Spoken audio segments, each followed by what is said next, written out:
Hello and welcome to the Grumpy Sound Guy Show. I am your host, Mr. J.R. Everhart from CLP Audio and Staging. This week we are going to set all of our technical conversation aside and I'm going to speak to production companies and bands because I think this conversation can go both ways. Some will argue that all these principles can be applied to any small business, but we are going to dive into the world of running a small business. So many people start bands and start production companies because they're passionate about running sound or playing music or whatever. So few actually have any kind of real world sales training or business 101 level training. So that's what today's video is going to be all about. We are going to dig into the do's and don'ts of running a small business, specifically in the music industry, and what that looks like. I'm not going to be able to cover everything, but we're going to cover all the big stuff. I think I have 6 or 7 points on my notes here. So you do not want to miss a second of today's show.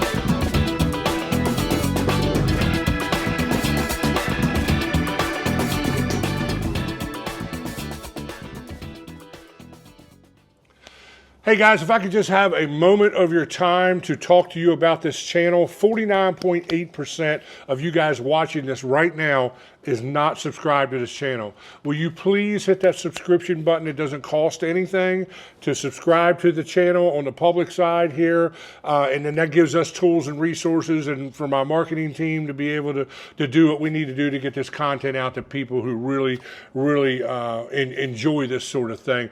The other thing is, if you're super digging this and you'd like a deeper look into my world, then subscribe to the paid side of the YouTube channel. You can join for about the cost of a cup of coffee a month, and then I do vlogs over there. I post content that never goes public, and I let you into my world. I let you into the CLP audio world, and I let you see what our day-to-day life looks like. Love you guys. Thank you for the support. Hey guys, welcome back. So, this is basically going to be business 101 level advice and content. Like I said in the intro, so many people, get into this and they don't really understand even the most basic fundamentals of what it is to run a band or a production company. And it kind of sort of looks like this. And I'm just using myself as an example. I'll start with you band guys. When I was running my last big established band, it had Mongo success, sponsored by Budweiser, Monster Energy Drink, all that kind of jazz. We were basically a Southern rock band, and we were kicking booty and taking names in our little, pond out here in the Mid-Atlantic. And, what that looked like was I was the guy who booked the band, managed the band, basically doing all the tour manager duties, was the production guy, carried 2 different sound systems with us all the time, a small one for indoor, a bigger for outdoor gigs. I did all of the online marketing. I did the website. I did all of the email blasts and all that kind of stuff, made all the flyers, did all the marketing from that perspective. Owned the trucks and trailers that we pulled things with, was the band mechanic, worked on, our box truck and our trailers and the things that we use to move gear around. Wearing a lot of hats. I was the salesman. I was the guy who was, talking to people, kissing babies and shaking hands, is what we say all the time, or kissing hands and shaking babies. I got a buddy of mine says it backwards all the time. I think it's hilarious. But so I mean, I'm kind of a big burly diesel engine that way. I have the gift of gab. I'm a very established, salesman. Would make a phenomenal rep for a a production company or something like that, because that's what I do with my production company. When you switch that over into I'm wearing the production hat, it's all those things again, except a lot more emphasis on sales work, a lot more emphasis on selling myself, selling our services, vision casting, business planning, all that sort of stuff. I have had some help.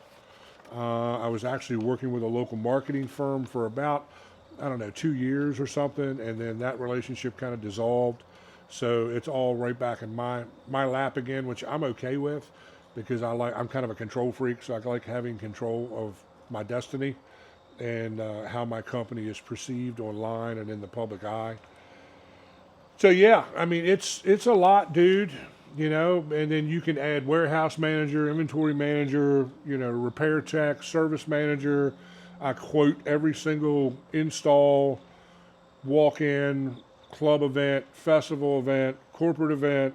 That's all on my shoulders. I'm constantly, especially from like Thanksgiving to Easter is like contract writing marathon. That's all I get done is write contracts for the upcoming summer season. Yeah. So, I'm in charge of all that. And now I have to where in a band, I didn't, view my other bandmates or even, road crew or whatever, guys that were helping us out as employees. But now I do, even though I'm basically just using a bunch of 1099 subcontractors. They're still working for me. I still have to dive through all of the hoops that my liability insurance makes me dive through with those guys. So it's a lot, and it's the sort of thing. I did a short form video series, I don't know, several months ago about things I wish I would have known before I got into business. And all of this business stuff I'm going to talk about today pretty much falls into that category of things that I wish I would have known before I got into the business. Much of what I'm going to share with you today, I have learned the hard way from making catastrophic mistakes with clients and with gear purchases and with employees and the whole deal. So learn from my experience, learn from my mistakes, because that's kind of the point of what we do here at the Grumpy Sound Guy channel. So let's dive right in. Let's just kind of get to brass tacks. I said all that to say that most guys are not equipped for any of those things. They go get a business license, if they even have a license. I can't tell you how many ankle biters I know that don't even have a business license. They have no liability insurance. They're just kind of out flying on their own merit. It amazes me as to how many people don't understand even basic sales tactics, negotiation tactics, how to do book work, all that kind of stuff. I mean, all the things that it takes to run a small business, whether you have a restaurant or you have a production company. Like it's like the restaurant that fails because the guy that started the restaurant was an amazing cook and everybody loved his food, but he had no idea how to deal with the government, taxes, employees, all the paperwork that is involved and all that kind of stuff, and the restaurant fails because of those reasons. You can have a passion for playing music and have a passion for doing production work, but that passion is going to quickly get extinguished by all these other things that you have to keep up with to be a successful full-time production company.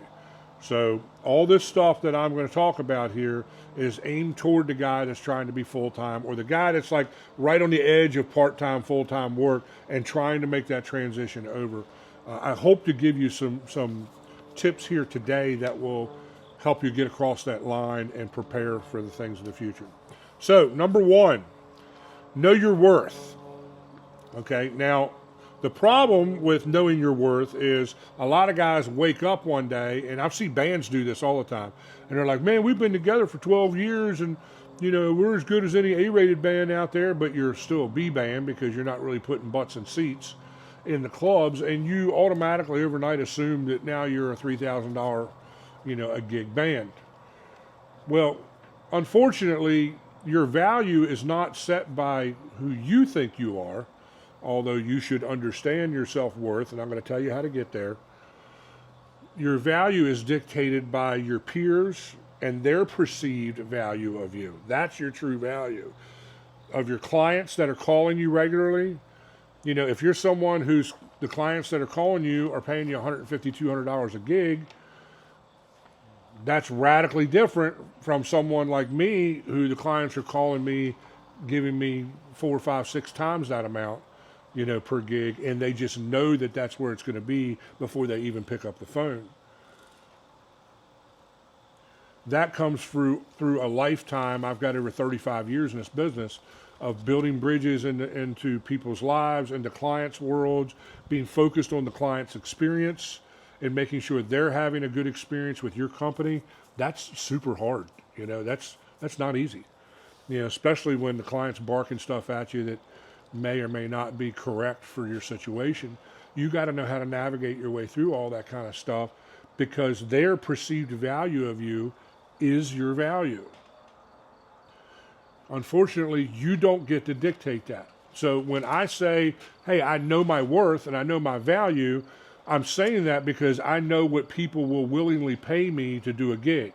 I know what clients will willingly call me for because they know the services that I offer. And that goes for, install, consultation, walk-in stuff, club level stuff, festival stuff, corporate stuff.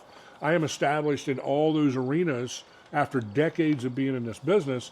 So when people call me, they know the level of quality that they're getting, and then they also know that there's a price tag attached to that before we ever even get to the table of negotiation. You have to figure out what that perceived value is, and then that's your worth. And that's hard for a lot of people to swallow, especially guys that have spent most of their life working for lowball clients. And we're going to talk about lowball clients here in a minute, but if all you've ever worked for are the people who beat you up on price all the time, or bands that only make $500 or $600 a gig, then a lot of what I'm going to say here is going to sound foreign to you because you've never stood up for yourself enough to realize that, hey, I bring more to the table than $150, kind of pay scale.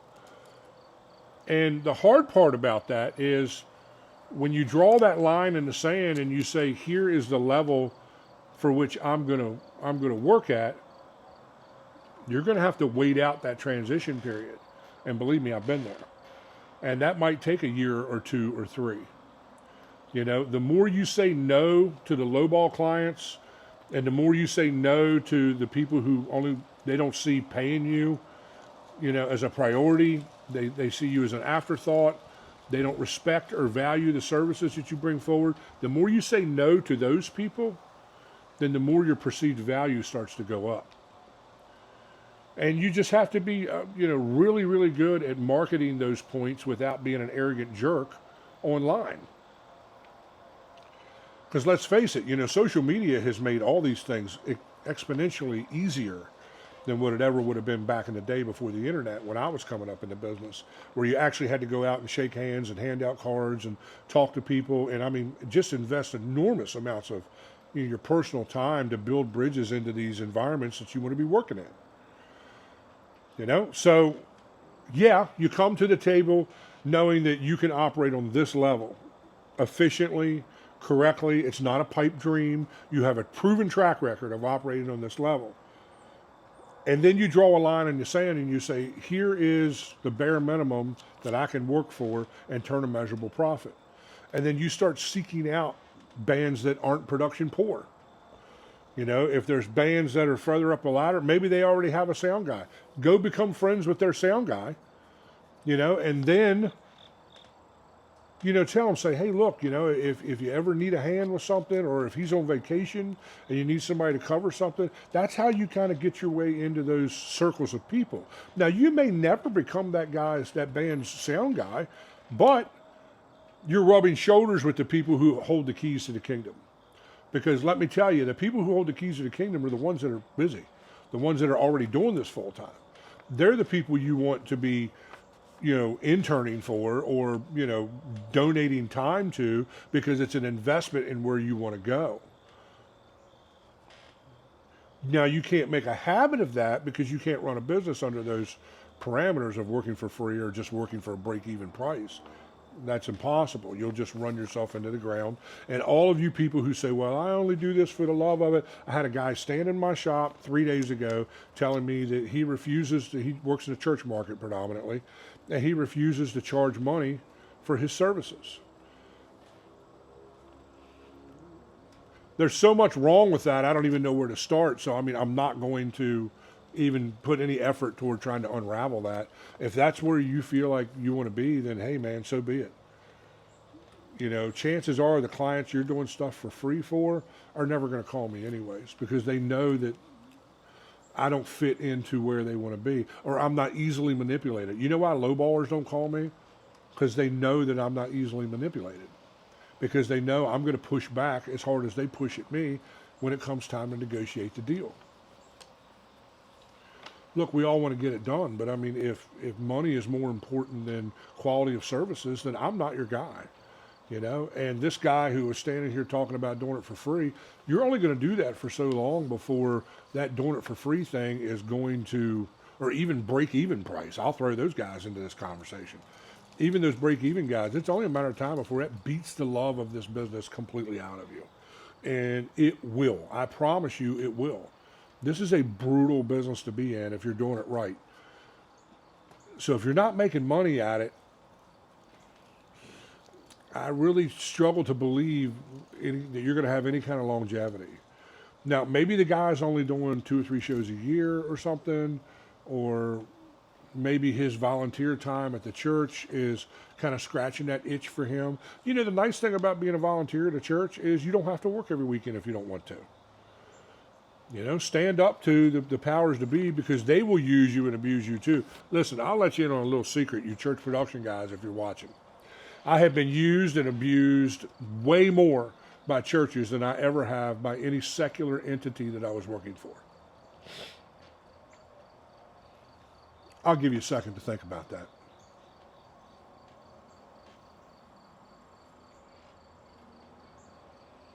Yeah. And that's a whole nother episode that I could do just on that thought right there. So, understand your worth. Understand your perceived value. That's part one. Part two, don't operate in fear. Don't let your competition set your rates. Your rates are set by your perceived value. Refer to number one. Step one that we just talked about. I know so many guys, and bands too. I even know businesses. I worked for a business, for a time where the owner, she spent all of her time worrying about what her competitor across town was charging for the same services she was charging. Instead of establishing herself as providing superior services, she was so bound by the debt she had gotten herself into that she literally was struggling to pay the employees and make the mortgage every month. You know what I mean? And that meant she was stressing out over what her competition was charging, and she offered a better product. She just did, you know? And I see so many guys in the production business doing the same thing. They dig themselves into these, and we're going to talk about debt and that kind of stuff here in a minute, but they dig themselves into these financial holes where they're up against the wall, with gear payments and that sort of thing, and got their wife and kids down their throat about, hey, this isn't, the ROI on this is not making a lot of sense, the return on investment. And you got a family here to think about, Those kind of guys don't usually last very long in this business, because they didn't establish themselves correctly. They just didn't. A low baller can smell fear from a million miles away. These used car salesman type guys, that's what I call them, they absolutely thrive on guys that are afraid they're not going to get the job. They will sense that in the first 10 seconds of the conversation, and I promise you they will play that against you every single time. If you come to the table and offer a fair price for what you're providing, the services you're providing, and just leave it at that and say, look, this is just what it takes to do the gig. I got labor costs to deal with, liability insurance, taxes, equipment maintenance, vehicle maintenance to transport the stuff. This is not a cheap endeavor. And one of two things will happen. They will either be like, okay, I get that. Let's go with your price. Send me a contract. Those people typically pay pretty quick too. They'll have the contract back within a week or two with a deposit check. They'll have no problem with paying you the remaining amount 7 days before the event. Easy peasy. Then the other way to go will be like, well, I was talking, they're real good at dropping one of your competitors' names. This is a classic control tactic inside of sales negotiation. They drop one of your competitors' names and say, well, I was talking to Joe Blow Pro Audio down the road here yesterday, and I can get a bid from him, and I'm pretty sure he could be a little cheaper than this. My response 100% of the time in that scenario is, you should go hire him. You should go hire him. Obviously he can do this cheaper than me. Go hire the guy. What are you even calling me for? If you know that he's going to be cheaper than me, then go call him, because you can easily turn the conversation around to where it gets to a point where they may admit a really sharp used car salesman, lowballer, won't do this. But every now and then you'll get one that will admit, well, you have a better reputation, or I like your stage better, or I like what you do better. I am extremely active on social media, as you guys know. When we are doing events, I pump your event to the moon. And with 2 million views per month on my profiles, that has a value too. Then I can turn the conversation around and say, well, all those things have value. Those things don't come free. I have enormous, hundreds of thousands of hours invested in developing my social media presence, developing my reputation as a production engineer. I've made all the mistakes. I've lost money hand over fist over the years. So that's why the price is what it is. It's not that I'm trying to gouge you. Believe me, I'm not getting rich over here. But if I can't turn a profit, then I'm not doing this for the love of it. I'm not doing this because I got some warm, fuzzy feeling that I just absolutely have to be part of your event. I'm totally okay walking away from the table and hire the guy down the street. Whenever you do that, that always extinguishes their power over you. You understand what I'm saying? That's a negotiation tactic. When you walk away from the event, that changes, it's a whole power shift in the conversation. Because now they have nothing on you. Because you have nothing to lose. Okay, so let's play out the scenario of the guy who lives in fear and operates his business, and his business culture is built on fear. Well, man, I don't want that guy down the street to get this job. So, what can you pay, man? What's the best you can pay? And then he comes back with some lowball offer that's completely, out of range. And you're like, well, man, can you do at least this? And you're sitting here thinking, that's my break-even number. And you're sitting here thinking, well, maybe I can earn this business and get events later down the road, maybe raise the price a little bit later down the road. Maybe this will open doors for other events. Maybe it's a high exposure gig or, something of that nature. You take the gig, the guy has no loyalty to you. His event may or may not be successful because most people don't want to work with people like this. You know what I'm saying? Like, they just don't. They don't want to work with people who are lowball and people who are always looking to get one over on somebody, that have dirty business practices and that sort of thing. I promise you 99.9836% of the time, you're going to regret that decision. Even if you go do the event and you make, a few $100s at the end of the day, that's not a profitable gig. It's just not. I'm not in this business to make a few $100s on a gig, especially on bigger events, I'm in this business to make a measurable profit that covers all of the hidden things that we're going to talk about here in a minute, the hidden things no one sees, and I can show a profit that pays me at least what I would have been making in the, in the market outside of small business ownership had I been working for someone else. That's what I always compare it to. Like at the end of the year, when I'm crunching numbers and I get down to my net income, my question is always, well, could I go to work somewhere and make this kind of money or make more money? Because if the answer is yes, you might want to consider going and doing that. I mean, this is about quality of life,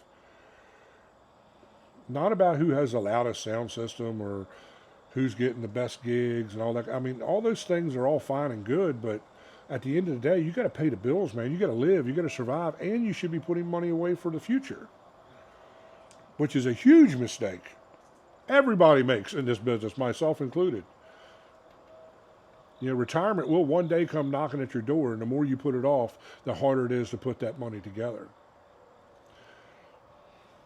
So yeah, number 2, don't operate in fear. Draw boundaries, you know, get a sense of what your worth is, stick to those numbers, and don't be afraid to walk away from the table. Walk away from the table. Believe me, word will get around that, hey man, you know, so-and-so from such and such, you know, event called him and he walked away from the gig.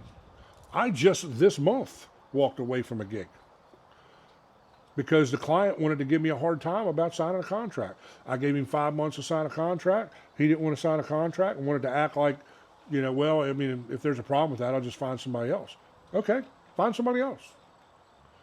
And then when that power dynamic changed in the conversation, now he's backpedaling, wanting to offer me a multi-year, you know, contract, which isn't worth the paper it's written on. If they don't have money to do more, you know, events, they're not going to do more events. I don't care what kind of dreams they have. If there's not people at the event, it just kind of is what it is, you know. Plus, I don't want to work with someone who doesn't make paying me a priority. If you're one of those guys, see ya. How am I benefiting from taking this event? It wasn't paying that great of money to begin with. And then you want to put me through all this drama? 5 months I got to chase you to just get a contract signed and a deposit? 5 months. No thanks. Let one of my competitors deal with that. And see, here's the thing you don't understand and don't see many times. When you push all those low quality and toxic clients to your competition, then they have all that stress to deal with. Then they get to do all the break-even gigs and not turn a measurable profit. That's not going to do them any favors. And don't be surprised if 2, 3, 4, 5 years down the road, they sell everything and move to Florida. I have seen it happen right before my very eyes. Companies I would have never thought in a million years would ever fold up shop. They were cutthroat companies that went and they would call all their competitors' clients and try to cut their throat on price and try to get them to jump ship. And all. I've seen the emails, man. And a lot of times those companies are the ones that can't operate on a break-even business, you know, framework, and they end up going out of business. That does nothing but benefit you. Number 3, never strive to be the cheapest guy in town.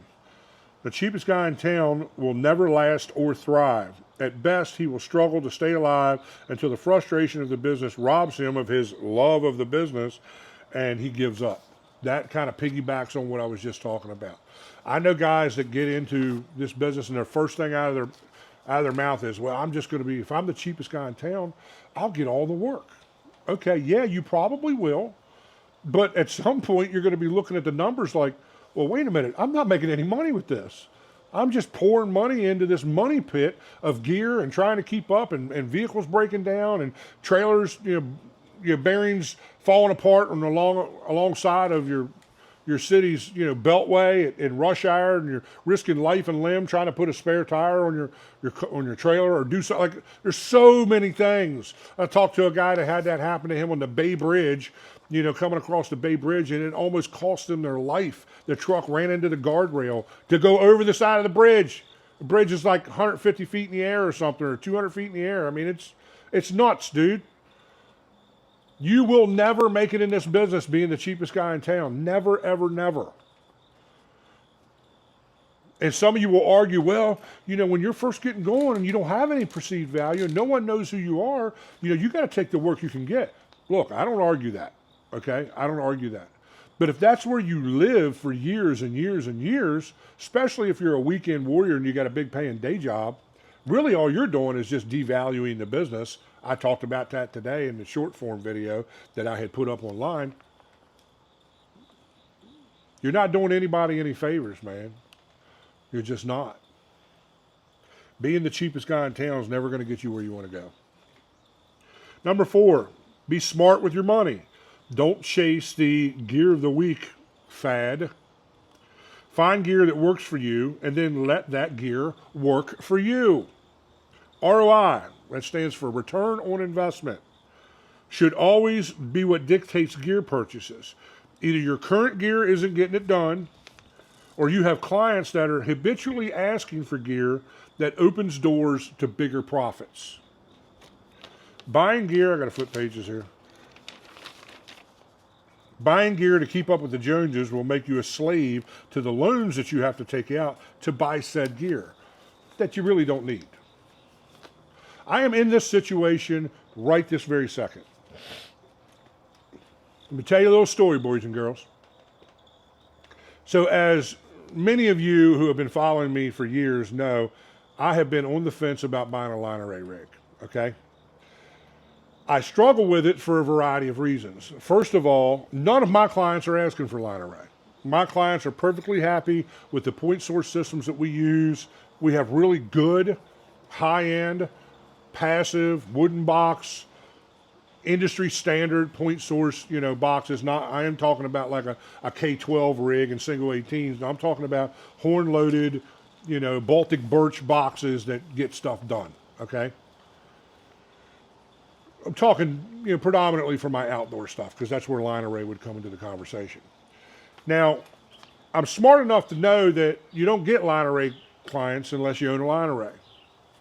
So there's the other side of the conversation. The third point is it's ridiculously expensive, okay? There's no fast, easy way into Line Array if you're going to do it right. If you're just going to buy whatever plastic box that they put the name Line Array on with a Chinese plate amplifier on the back of it that's going to fail the first time you get out on a 100-degree day.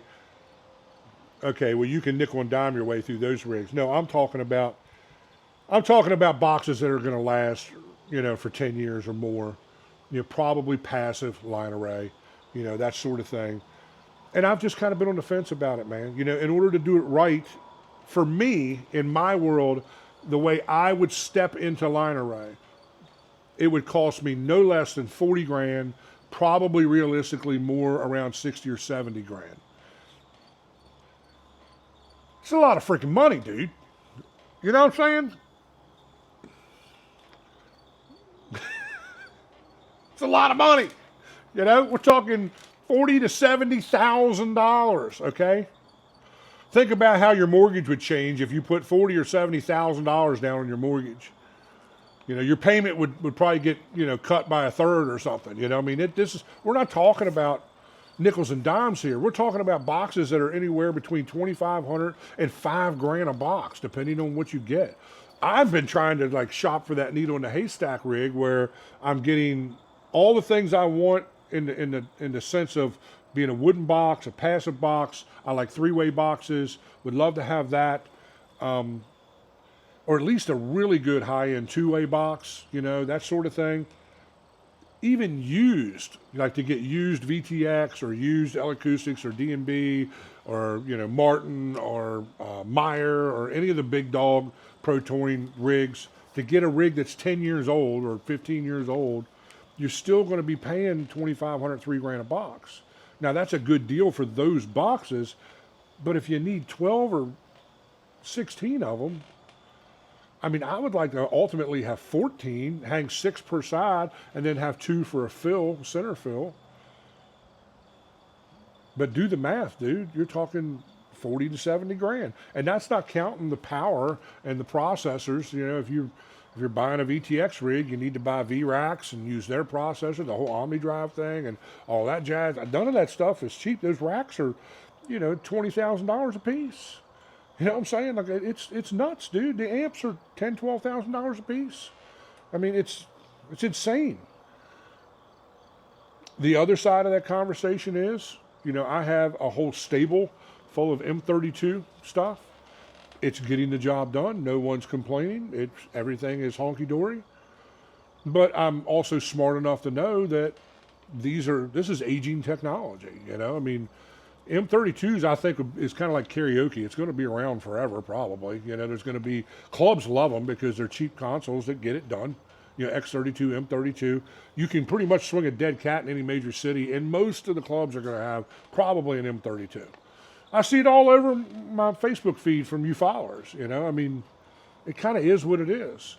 But I would love to step into some next level, you know, control stuff. You know, I love the D Lives, you know, CDM 32. Like that would be me, dude, all days long, all day long. It's a rack mixer, 32 by 16. It's everything that I've been begging for the middle market. The problem is it's not a middle market console. It's 10,000 freaking dollars. You know what I mean? 10 grand, dude. To go out here and use it in clubs for $600 to $800 club dates, and I don't know, man. You know, I mean, the festival stuff, there's money there for that would justify it. But again, my M32 stuff is getting it done. So I have to look in the mirror of ROI. You know, ROI is my safety net in these trains of thought and this gear junkie mindset that I have. I probably need a 12-step program and a sponsor, okay? Look behind me. I'm full of stuff everywhere, dude. You know, I just can't.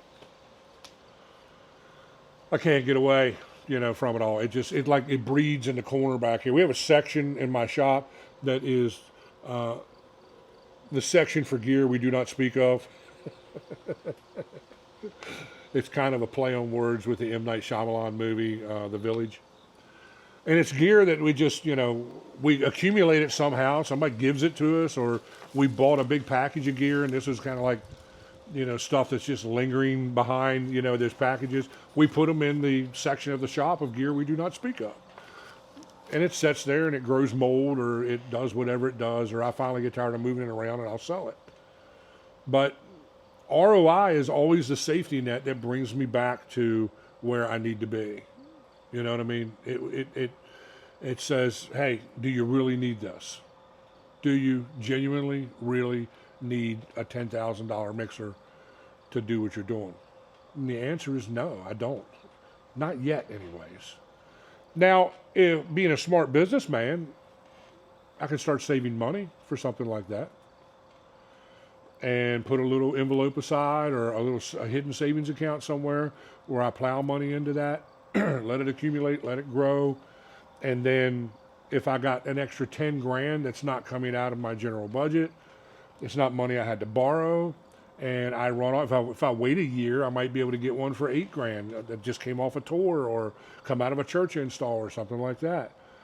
And I got that money sitting in the bank. Okay, well then there's a purchase that I can make with some confidence. Okay, I'm not paying a payment on it. I'm not, you know, none of the things that put a noose around your neck. You know, and I see guys who want to keep up with the Joneses. You see them all over the forums. And I don't even read the forums anymore because there's usually two types of people in forums. It's usually a bunch of people that's living in their mom's basement and really they don't own any gear, or they only own, you know, 2 or 3 pieces of gear, and they get on them forums and talk like they're experts and they really don't know their ass from a hole in the ground. Or you got pro touring guys that are bored on a tour bus somewhere or got way too much downtime, and they're on there telling everybody how wrong they are. It's all an exercise in frustration as far as I'm concerned. So I just don't waste any time on forums whatsoever. But occasionally I'll end up on a forum researching some gear or something like that and try to read some opinions and see. My rule is if I hear the same review about a piece of gear from 4 or 5 different sources, you can usually take that information to the bank. Okay, that's probably what's going on with that piece of gear. So I will use it from that perspective. You know, it would have to be 4 or 5 different locations, not on one forum, because a lot of those guys get into this clique, and it's like talk like me, act like me, own the same gear I own, love everything I love, hate everything I hate, and you're accepted into the clique. I've never been one of those guys. I've never been one of those guys that felt any need to be part of your little gear clique, because what I've come to find out is most of you guys have no idea what you're doing, and it's all bull butter. So don't fall for the bull butter and go chasing the gear of the week. Look, I mean, maybe you don't realize this. Let me let you in on a little secret, okay? Get in here real close with Uncle Grumpster, all right? They release new gear every year. Yeah, every year. So the gear you think is so important this year is probably going to be upstaged next year. So you're going to buy new gear every year? No one can afford to do that. I mean, unless you're a pro touring company that's, got money running out your ears. And even those guys, what I have learned about pro touring companies is the numbers are a lot bigger, but all the numbers are a lot bigger, which means the numbers that they're bringing in are huge, but the numbers that are going out are also huge. They're absolutely inundated with labor costs and taxes and all the stuff, all the things. Transportation is a huge, huge, thing with pro touring.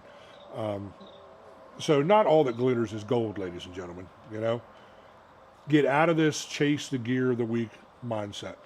Look, I'm always interested. I always read the reviews. Every year when NAMM happens, I am on YouTube for 2 weeks, trying to see trying to keep up. Because, our industry moves so fast, it's like near to impossible to keep up. So I'm just trying to keep up, and I'm watching all the videos coming back from NAMM and what's being released, and I'm going to the manufacturers and seeing what they're releasing that year, and all those things. I want to be in the know of all that, but that doesn't mean I'm ready to open my billfold and start spending money on whatever is the latest thing. Like when that Heritage D came out, the Midas Heritage D, I was like ready to start selling property or something. Like I really, really dig that console, but it's $20,000-$30,000 or something. That don't make even a little bit of sense. Come on, dude. That don't even make a little bit of sense doing what I do.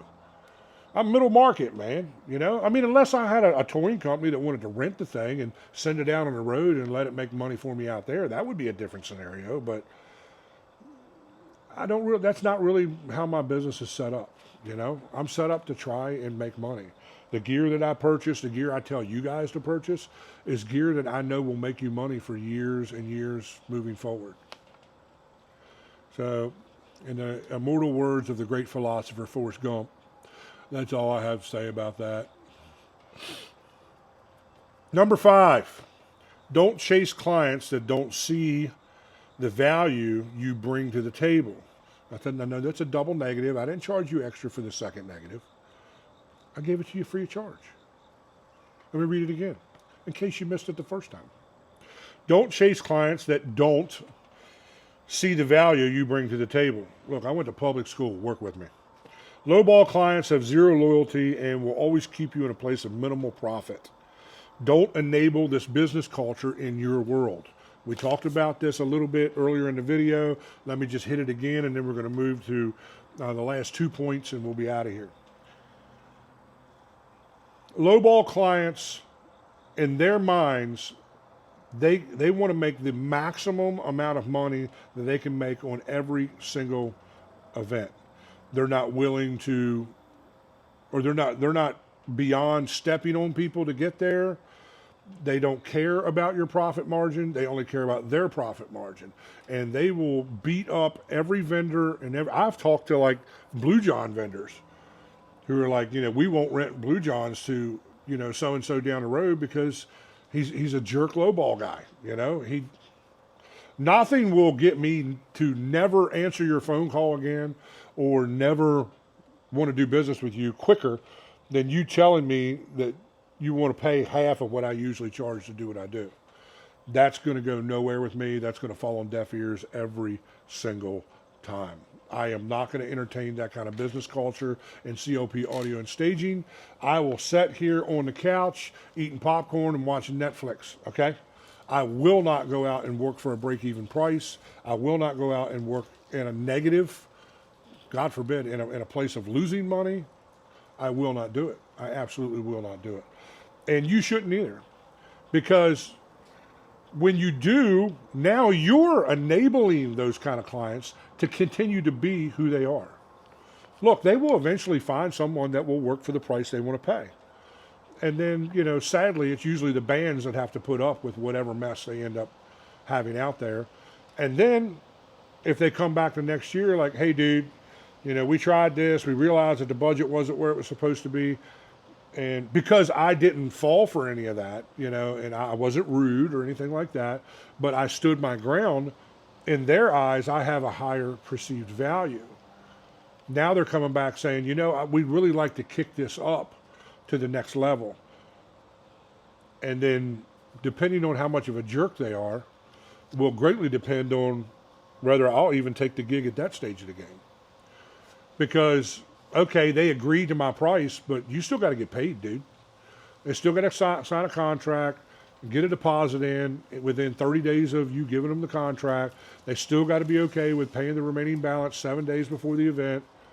And if they squeak at all with any of that stuff, I'm out, dude. Go find somebody else. Go hire one of my competitors that can chase you around for 6 months for the remaining balance after you did the gig. See, here's the thing, ladies and gentlemen. You can't repossess your services. If your band's already played the event, that event now has disappeared into the world of events we no longer speak of. If you provided stage, sound, and lighting for an event and it's over, all those services are now gone, including the money that you paid your guys up front before you got paid from the client, because you got a labor cost involved there. You got liability insurance involved there. You have transportation, hotels, all the things, dude. All the things. You don't get anywhere working with lowball clients. You just don't. And the second someone comes at me with that, I'm OUT, dude. I am out. Number 6, create multiple streams of income. Clients like a one-stop shopping experience. Yeah. A lot of clients just want to write one check and be done with it. Usually the bigger the client, the more they want to be like this. They really do. You know, the more they want to just hire one guy that'll do stage, lights, and sound. Bam, it's done. They'll hire one guy or one agent to book all the bands. Bam, one check and done. You know, and it's easier that way. So be in a position where you can offer all those services, whatever those services look like in your market. Maybe it's not stage, audio, and lighting. Maybe it's just audio and lighting. Maybe there's plenty of, stages in your community, and people don't typically, hire mobile stages. Like, I know some areas like that where there's a lot of municipality stages around the area, so they just don't do a lot of mobile staging.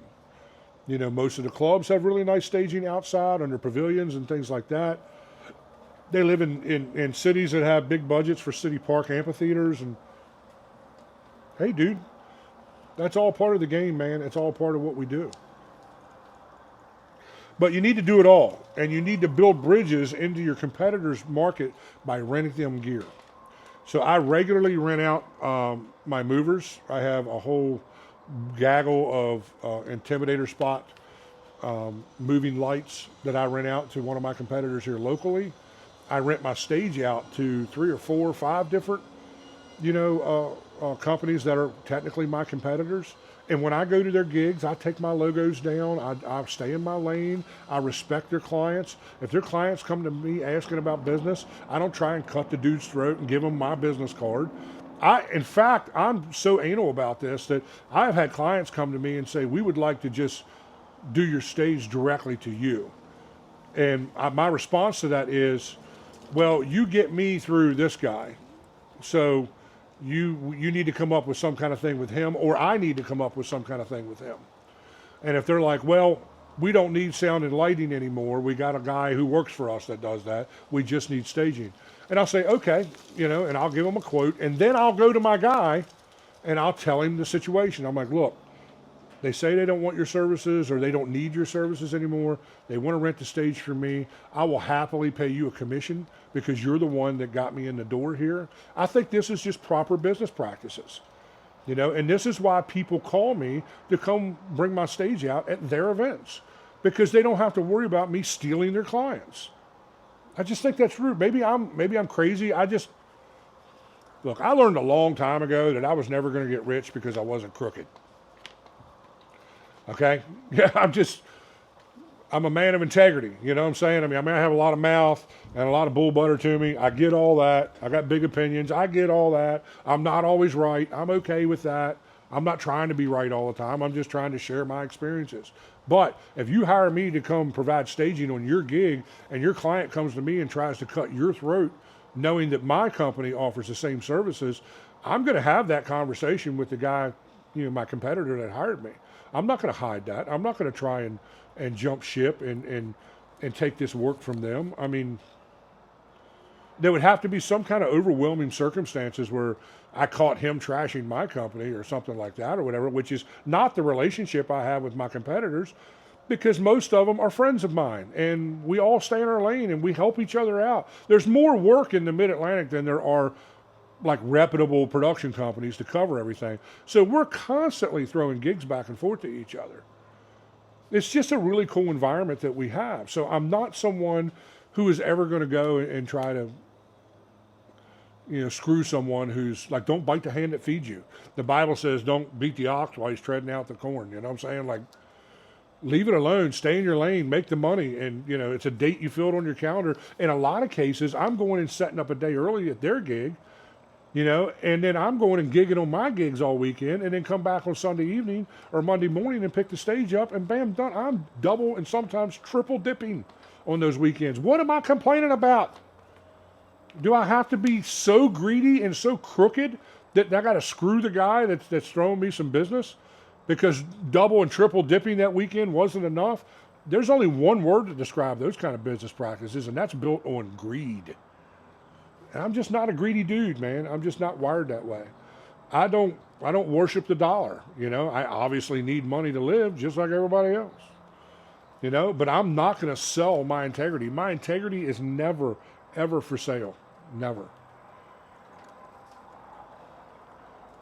Because of that, I have the relationship I have with my competitors. And they call me regularly wanting to rent gear. I call them wanting things from time to time, They call me giving me gigs they can't get to and vice versa. Like, we have a really cool, open relationship here. I try to diffuse that tension that happens between companies. And when you diffuse that tension and make them feel comfortable with you being able to stay in your lane, they don't have to worry about you, and they will pick up the phone and call you much, much more often. The other thing about multiple streams of income is do everything, and I don't mean just live audio. I mean, do consulting, do walk-in work, do church installs, do church troubleshooting. I got churches that I am in a 6-month rotation with. They pay me once every 6 months just to walk in the building, look things over, check in with the staff. If anybody has any questions, if there's any training that needs to happen, anything like that, I take care of all that stuff. And I treat those clients really good because they're repeat customers. When they need an upgrade, guess who their first phone call is? It's me. A lot of this is, again, being focused on the client's experience.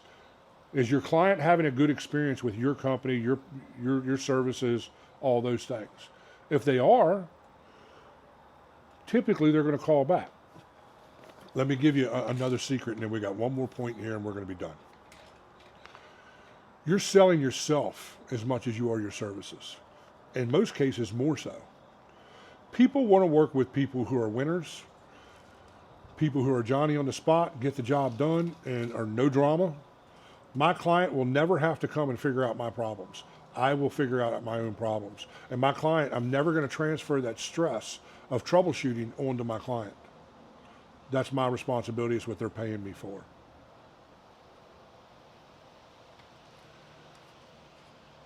The client experience is so very important.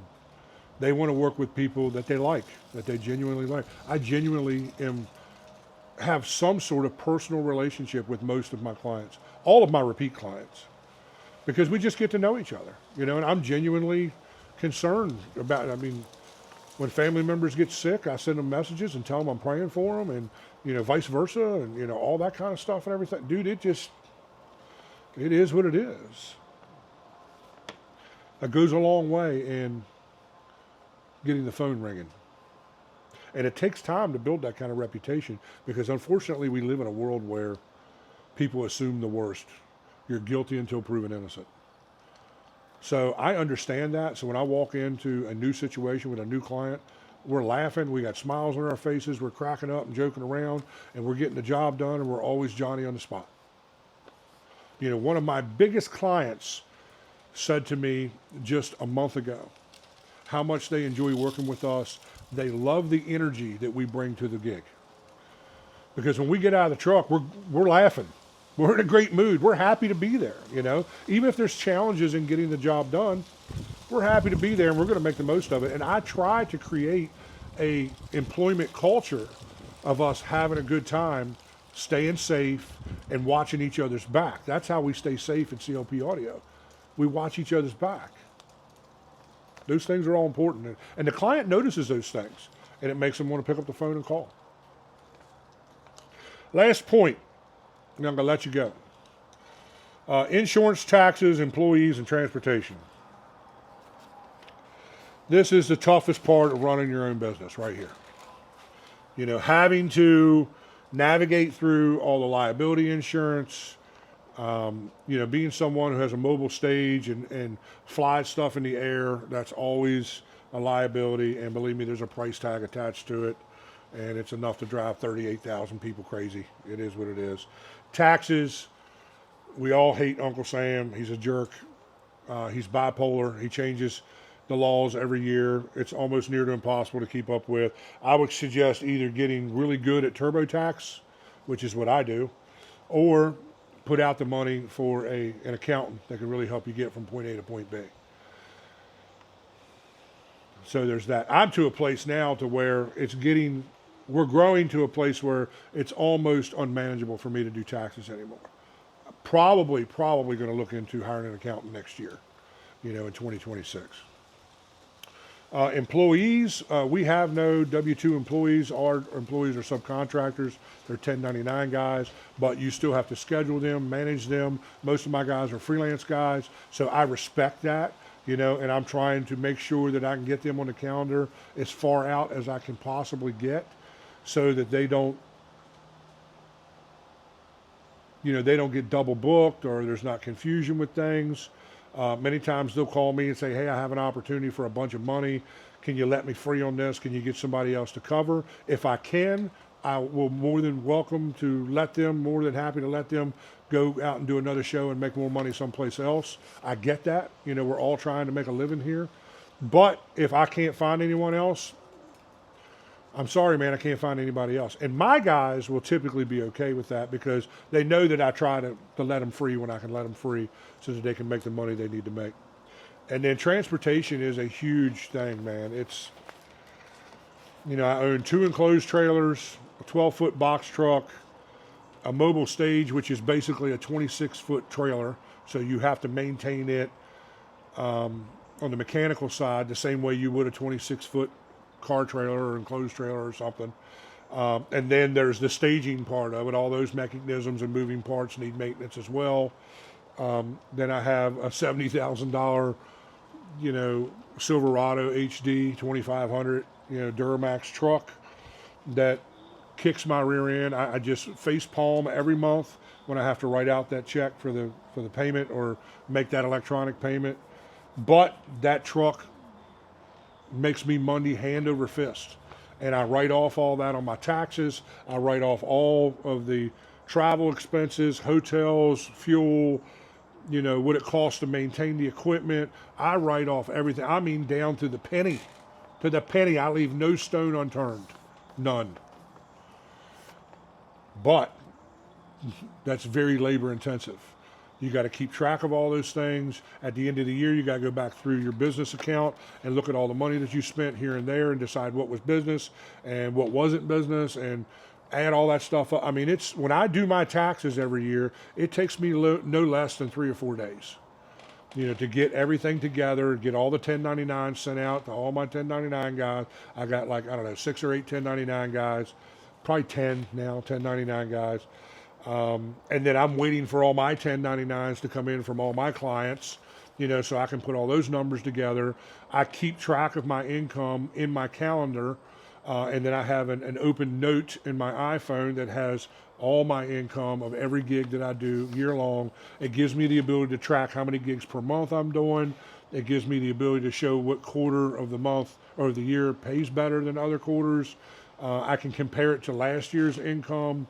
You know, all those things are it's all stuff that has to be done. It's all basic 101 level, you know, small business operation, you know, and you got to get really good at it. And I'm not.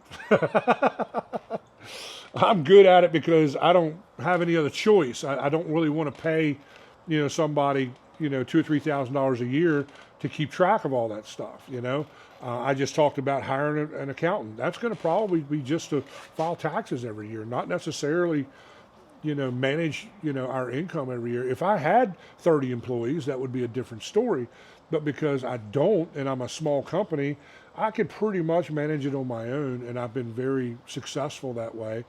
And I've been able to keep stuff. But I mean, all, that's all labor intensive. And this is what I talk about when people call me and I give them a price and they're like, well, why are you so high? I'm like, well, because it takes 4 days to do my income taxes, because I probably got 300 hours in equipment maintenance just on the trailers and trucks this year. Probably got another 300 or 400 hours on gear maintenance. I don't get paid for any of that stuff. You know what I'm saying? Like, if I spend 2 or 3 days here in the shop, like I just got a pair of these DZR 15s, Yamahas that we're going to try to put into a small club rig that we're going to start using on our club level gigs. The time that I spend tuning this rig and putting this rig together here at the shop, and behind that speaker's a rack, you see it, peeking out right there. I got 2 days in that rack because I did all custom input plates, and everything is custom wired and set up to be specific to my thing. Over here next to me, I don't think it's off camera. You can see it peeking out a little bit right there. Is a cart full of powered Yamaha DHR coax monitors. I bought those a year and a half ago and haven't used them but once or twice because I'm trying to put this rig together to better, more efficiently do these low budget club gigs. Instead of hauling out, my big stuff, I'm trying to do it with smaller gear that makes it easier on us to get in and out of the clubs, and makes a little more sense in, being able to make money. But I've had to nickel and dime my way through these things to get there. All that stuff, I don't get paid for any of the brainstorming that I do. Talk to my girlfriend. She'll tell you that I sit on the couch 7-8 hours, a day sometimes, researching gear. Like I'm looking to revamp how we're going to do our outdoor shows next year with the 850 rig. I'm taking the stage to Kansas next week, 2 weeks, in 2 weeks, to get some upgrades done, to buy a banner kit. We're going to get a wider fly kit for it, so we'll be able to do 48 inches wide instead of 36 inches wide. That's going to give me the ability to probably get the 850 rig up in the air and start using it instead of the JBL rig on some of these bigger festivals. Dude, I don't get paid for any of that. This trip to Kansas, we got like an $8,000 or $9,000 budget to go get this stuff done out there. I don't get paid for that. I'm gonna be stuck in a hotel room for 5 days, twiddling my thumbs. I don't get paid for that. All those things have to factor in to what you're doing in this business. All the countless hours and the late nights and the 25 emails, that it takes for each gig, and advancing shows. You don't get paid for any of that stuff. It all has to factor into what you're charging clients to do the gig, to operate your business. So yeah, that's how that works. There is so much more. And I'm not just saying that. There really is. If you look in the comment section, there'll probably be guys that will comment on this video and will tell you all the things they do. And they'll bring even more information to the table. But my followers, I got the best followers online. I say that all the time, I tell my business friends and my other content buddies, like I got the best followers on the internet. And if a guy didn't even watch my videos and just read the comment section on most of my videos, they would learn a lot. Because my guys are very open with their knowledge and their wisdom. Most of those guys enjoy sharing, their experiences. Get in there and read that stuff, man. I don't know everything. But you know what? Together, collectively, we can figure just about anything out. And we can help you get from point A to point B. And we can help you establish yourself in a way to where you can be more confident when you sit down at the table of negotiation with your clients, so that you're not held by that idea of fear. Like, well, man, you got to get comfortable with not getting the gig, dude. That's where it starts. Get comfortable with being uncomfortable. I say that in my recovery groups all the time that I teach. It's like the second you get comfortable with being uncomfortable is the beginning of the rest of your life. because a lot of this is uncomfortable. Many of you guys are introverts that are running these businesses. You are not an extrovert like me. So it's like pulling teeth to get you to even sit down with someone and have to be in a state of some level in your mind of confrontation. And it's not really confrontation, it's just healthy debate back and forth, at that table of negotiation, debating on what the price will be, why it needs to be that, and what it takes to do the event correctly. And trying to figure all that stuff out with your people. Yeah, dude, it's not easy. This business is not for sissies. There's always going to be the novice guy that just, uses, his retirement money to go buy a system and goes out and starts working clubs and he's having the time of his life. But fast forward 5 or 6 years and see where he's at. He may not even be in the business. He may go out and get his fill of it and then disappear 2 years later. I have seen that a million times. And I've seen guys like me who have been established in this business just get exhausted with the fight, because it is a constant fight for budget. It's a constant fight for money. It's a constant fight to be relevant with your gear. It's a constant fight against all the flavor of the week gear guys who want to go and tell your clients that they have all the latest, greatest, gear, and that's why they need to hire them instead of me. Thankfully, most of my clients know better than that, because they know that it doesn't really get much better than what I'm doing. Not that I'm all that, but that I'm just kind of at the ceiling of what you would expect from, said budget, whatever the budget is, So yeah. So let me end with this. If you made it this far in the video, and I mean this far, dude, we're like way over an hour. Most of y'all checked out probably 40 minutes ago or something, I don't know. But if you made it this far in the video, you really, really should consider being a Grumpy Sound Guy Insider, either here on YouTube or over on Facebook. The link on Facebook is the first comment in every post that I have put up for like the last 3 weeks. So you'll see a join link in every post there. On the Grumpy Sound Guy YouTube channel, there's a join tab. Hit that for about the price of a cup of coffee. It's way less than what you'll pay for Netflix this month. You can be a Grumpy Insider. Okay, JR, well, why should I be a Grumpy Insider? I'm getting plenty of information just off the public side here. Yeah, but you're not getting the member-only content. You're not getting the one-on-one conversations. You're not getting the group conversations that happens with these very knowledgeable followers that are inside these groups that share their wealth of knowledge and their personal experience with gear, especially if you're shopping for gear. My Insiders group is a great place to go get advice and to get, not just from me, but from the guys that are there. Because guess what? Success attracts success. So my Insiders are some of the most successful people in the business. Some of them are novice guys that are trying to get there, and we love those guys, and we welcome them, and we fall over ourselves to try and help them. That's what we do as Grumpy Insiders. But there's also a group of guys in there who have been in this business as long or longer than I have. And they know way more than what I do.